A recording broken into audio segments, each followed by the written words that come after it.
Welcome back, all you Fabricants and Fleshbags, to the super, not funny show reviews. And today I'm reviewing Avatar: The Way of Water, the long-awaited sequel to Avatar. It's coming to you from 20th Century Studios Disney, and it's out everywhere in theaters. So, what did I think about it? And should you be watching?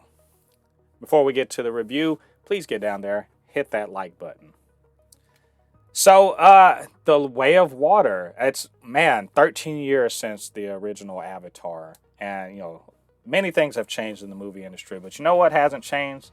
That James Cameron likes to bring the goods when it comes to, advancing the art of cinema, and particularly the technical aspects of it.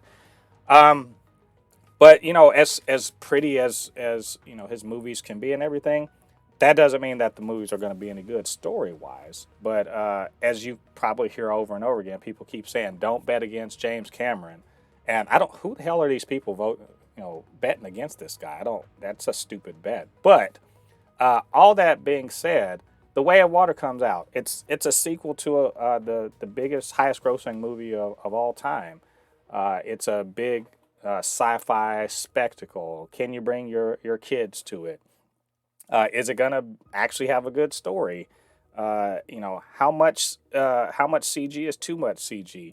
All of these big questions, and more importantly, does anyone even freaking remember much about this story? And will it translate into box office? So we can answer that first question. Yes, it will translate. I mean, we can answer that last question. Yes, it will translate into box office. It's huge right now. But was it any good? Well, I am here to report that I flippin' love this movie.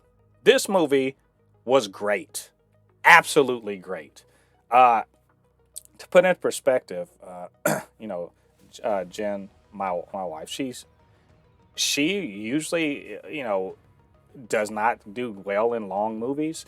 It's hard for her to stay up in them and everything like that. I get it, this is a 3 hour plus movie, and she was locked in the whole time. And that, that's not my, opinion, but just to show you, locked in the whole time. And I kind of turned around and I was like, man, I kind of love this. About a half hour in, I was like, I love this. And I'd stayed that way the whole time. The story, I have to say, the story's better than the first one, I really like the first one. I've seen it many times. But the story's better in there. There's more to it. There's more, not just more characters. There are more characters you give a crap about. You got Jake and Neytiri. They have a family. Most of them are their own kids, but they have a little bit of a found family too. You get, the immaculate conception of Kitty, who was, the daughter of, the Sigourney Weaver's character and the doctor in the first one. And you also get a kid named Spider whose dad is kind of a terrible person, but he's human, and he's sort of gone native, and he's a Navi in spirit, if not actual body.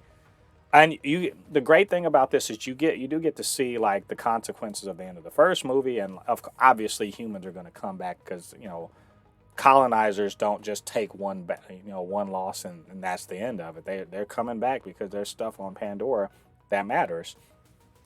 But this movie is all about expansion of the story. It's a world building exercise, a successful world building exercise, I would say. And that we see way more of Pandora than we saw. If you thought it was just floating rocks and forests and jungle cats. And flying, dragons. That's not there's more to it. There's oceans, and there's Navi that live on the ocean that are well adapted to it, and they have their own culture, which is a little bit shamelessly pulled from Pacific Islander culture. But it's beautiful. I mean, the world building is beautiful. You get to see so much flora and fauna that look. I mean, it's very similar. And obviously, it's drawn from Earth stuff, but it looks like the best aquarium you've never been to, because it looks so freaking real. There's so much technical prowess and excellence on display here that it can be a bit overwhelming. But in that sense, as much as it's full of awe and wonder, visually, this tells a story that makes sense to most people. It's about a man, a father, and his relationship with his sons and his kids, but also his relationship with his wife and trying to keep the kids safe and what he has. He's the leader of a tribe of the Navi, and he has to give that up because is at the end of the day, he's trying to keep his family safe, and he kind of transport them to the ocean side, and they are literally fish out of water, having to learn the ways of this water tribe and the ways of the ocean, everything, even though they're from the forest. And also, it's a story about it's very much about colonization and the exploitation or the pursuit of rare resources and everything that how kind of the capitalist urge to exploit and profit and so forth and so on really drives some horrible and horrific acts of not just violence but destruction on a world that really wasn't really was kind of in harmony or everything. And there's a lot of spirituality involved, and there's we know that there's the AY is a real thing, and that there's some kind of agency there going on, and there's Kiri and her little deal, and where did she come from. Well, we also see kind of the links that the colonizers will go through to get what they want, and also to get Jake because he's I guess he's a turncoat to them, and he's really the way to get rid of the organized resistance is to get rid of him and to target him. And so you see the bad guy that's very invested in Jake's destruction and what he's willing to do to get to it, and it echoes a lot of things we see within the storytelling here. You're not seeing anything new or innovative, and the thing is I don't care about that. There's really no new stories really. It's all about how you're presenting it and kind of recontextualizing it. And James Cameron is very much, I mean, you could call this a remix, if you will. You could call it a mixtape of some of the greatest or most compelling story tropes or story genres kind of mixed up together. But it works. It really works. Like there's a sequence towards the end, and again, this is a 3-hour movie, but at the end, the kind of the climax that is coming, like the big confrontation. There's a big fight, big battle, and it comes after a very kind of a tragic moment. And to see the ferocity and absolute murderous rampage, if you will, that goes on, that's perpetrated by a couple of characters, and the thing is when you watch it, as violent and crazy as it is, you're cheering for it to happen because you feel like this is a cathartic moment for everyone, that this has to happen.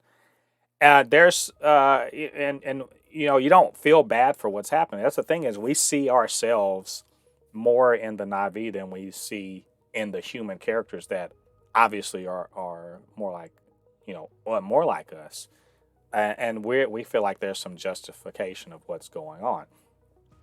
And I think that's just due to a very strong characterization where we really care about the various characters. The kids of Jake Sully, we know them, we understand them, we see the kind of the struggles they go through, particularly the younger son who feels alienated, but also we see again Kiri, she's sort of an adopted daughter, and her trying to understand her place in the world and her connection to AY itself. And also, I will say another one is the introduction of Took, the young daughter, the youngest of the Sully kids, and how whenever she's on screen and she's in danger, you just want to like stab or shoot whoever's endangering her, whoever's trying to try to hurt her, and you just think like, I was thinking the whole time like, my God, if she If she dies or something like that, we're rioting. That's how good a characterization it was. And so, like, I really don't have any, complaints about them. Yeah, it was long, and I had to stop and go to the bathroom, but I don't really have any complaints about it because I was just kind of mesmerized the whole time watching the movie. Now, maybe the second time around, maybe I'll think somewhat differently about it, but just taking it all in, the entire experience, I was just entertained and thrilled and just happy the whole time watching it, even knowing where everything was. I like there was again predictability to some of the story aspects, and I just didn't care because it's just so well presented. Like James Cameron, as a writer director, he absolutely knows what he wants, but the artistry of all of the people that made this happen, like not the actors were doing great things, and then it was being translated so well by the CGI, by the capture of their performance. There's so much technical wizardry on display here. It's just an amazing movie, and it's one that I know I'm going to watch again and again. He's done it again. James Cameron has presented another movie that I won't mind just dropping into, if it just happens to be on the TV, or if I just happen to scroll by it on Disney Plus or whatever, I'll watch it again. This is something I want to own. It's just that good. So I could keep going on and on. I'll just say, just go check it out for yourselves. It's a really great movie, and you're going to be entertained. And see it in 3D and the biggest screen possible. IMAX if you have to, but Dolby or whatever. The biggest, loudest, best screen you can in 3D, and you are going to have a great time. So, anyway, that's my thoughts on Avatar: The Way of Water. What did you guys think about it if you've seen it? And what do you think about what I had to say? Get down to the comment section and leave your thoughts there. And of course, you can always hit me up, supernotfunnyshow@gmail.com, or at supernotfunnys1 on Twitter. And do me a favor, get down there, hit like on this video, subscribe, and hit the notification bell, all that good stuff. It helps out the channel, helps people to see more of these videos. All right, all you Fabricants and Fleshbags, thanks for joining me. Come back to the channel. We got more reviews coming in the future. Until then, I've been Mode Poupe, your resident fabricant and comment extraordinaire on all things pop culture. And I'll see you guys on the other side of the thread. Peace.